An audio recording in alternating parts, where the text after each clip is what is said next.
Thank you, Mr. Chairman. Mr. Director, who is Timothy Tebow? Mr. Tebow was, for some period of time until relatively recently, what's called an ASAC in our Washington field office. He was the Assistant Special Agent in charge? That's what ASAC stands for. There's a whole number of them in the Washington field office. The structure is there's at the head of the office, and then there's SACs, and then the next level down, there's the level that he was at. And he has or had been with the FBI about 25 years. Is that right? Well, now you're testing my knowledge a little bit. Okay. He was a powerful guy. Is that correct? I'm sorry? He was a powerful guy. Is that correct? Well, I don't know that I would use that description. Okay. He had no power? I think every law enforcement agent in the FBI with the responsibilities they're entrusted with has significant power. Okay. Did he work on the President Trump Russian collusion investigation?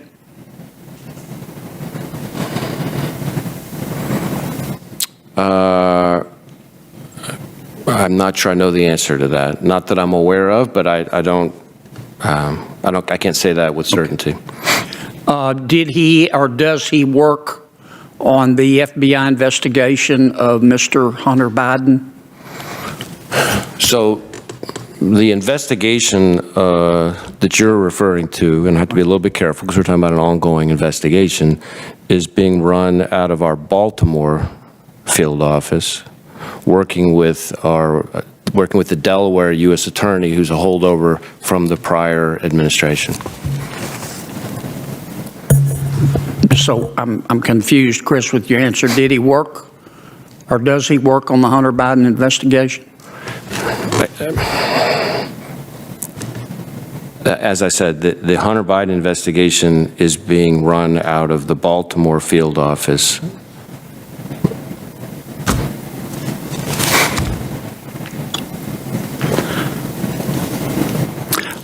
Isn't it true that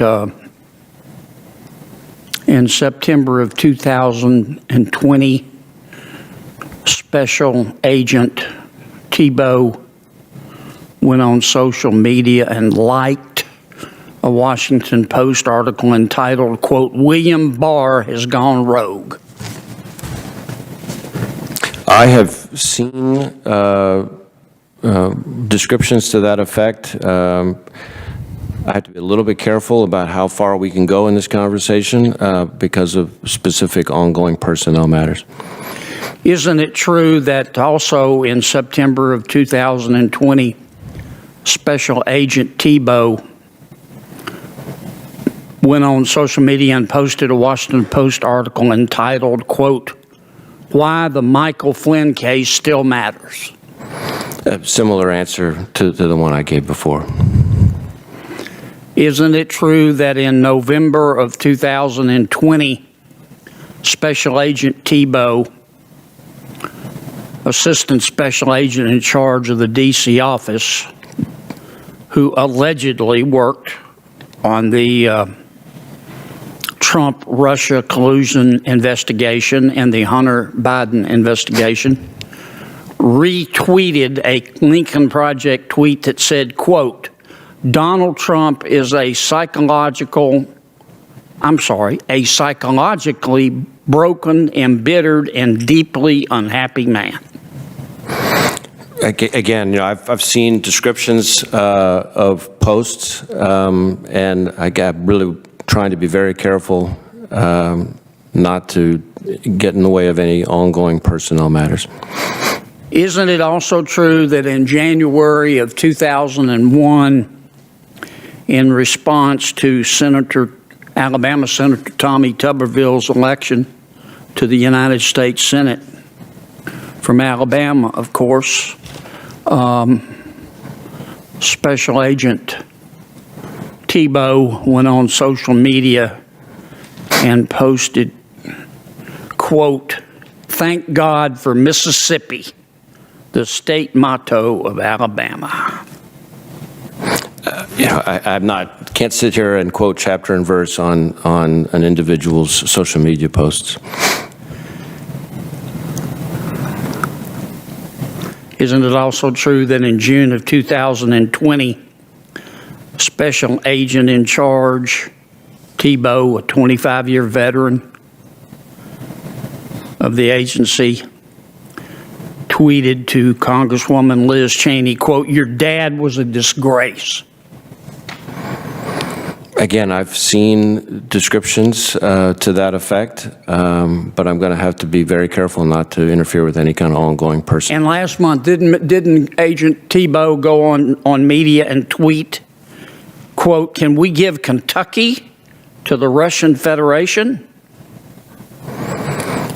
Again, same answer that I've given before. All right. Isn't it true that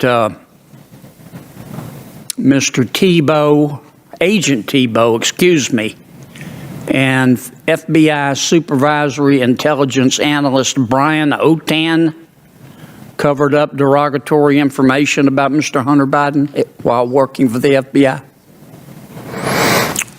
Well, again, I want to be very careful not to interfere with ongoing personnel matters. I should say that when I read the letter that describes the kinds of things that you're talking about, I found it deeply troubling. And It is troubling.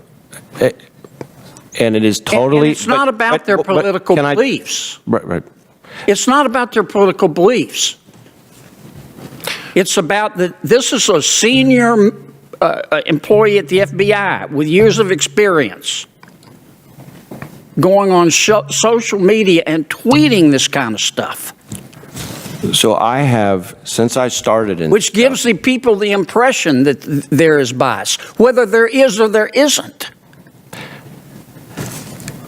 I feel very strongly, and I have communicated consistently since I started as director, that our folks need to make sure that they're not just doing the right thing, that they're doing it in the right way, and that they avoid even the appearance of bias or lack of objectivity. And in fact, one of the things I did, which to my knowledge had never been done before at the FBI, was in 2018, I pulled together and I started at the top, which in my experience, and somebody in law enforcement, it never works that way. I started at the top and I brought the 250 or so very top people in the FBI from one corner of the globe to the other for a full day stand down at Quantico, where the whole focus of the message, and we heard from the Inspector General, we heard from a judge, we heard from the people who enforced the Hatch Act, the whole focus was on the importance of the appearance. But you wouldn't do something like this. This man had been with the FBI for 25 years.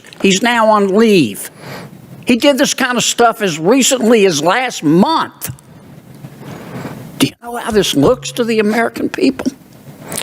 I will tell you that what you're describing is not representative of the FBI that I see up close every day in this country, where I see patriots working their tails off and I with agree tremendous with integrity and I agree with that, and objectivity. have said that to you repeatedly. But you're killing yourselves with this stuff.